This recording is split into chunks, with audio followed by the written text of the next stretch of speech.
My name is James Padgett. I'm from Valdosta, Georgia.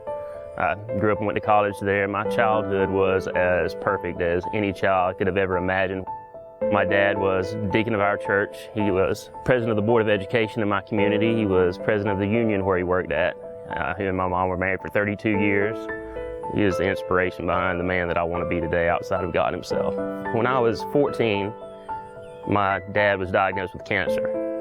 And so when my dad, who was never sick a day in his life, who I knew was instrumental to everyone that knew him and everything he was a part of, I never allowed myself for one moment to believe that he was going to die.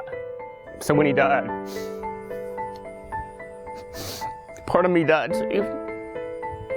And I remember from that moment,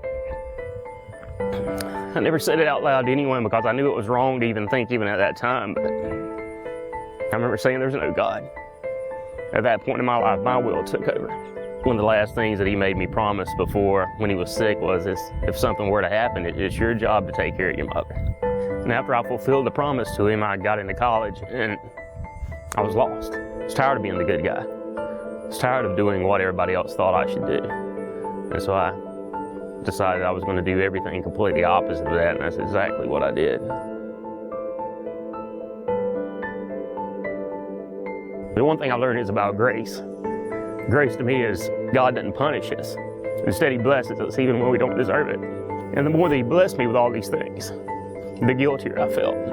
Guilt and shame and having to try to look my boys in the eyes and to know that I was in no way like my father.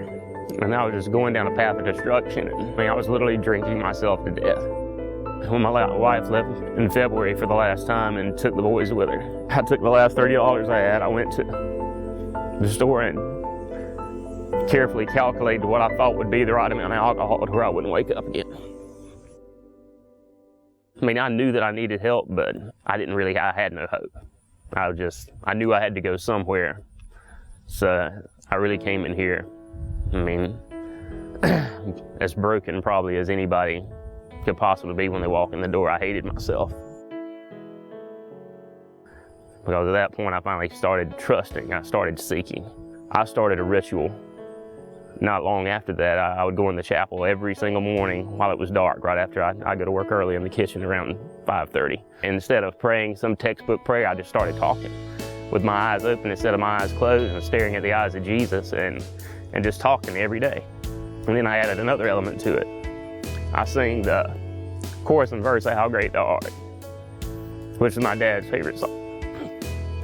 So it's kind of turned into a way to start out my day with honoring both my fathers. And to know that I'm finally on the right path and living the life that I'm supposed to live. I know I've got a long way to go, but to know that I'm finally on the path, and I know that as long as I continue to seek and put God first and everything else is going to take care of itself, I don't have to worry about that anymore.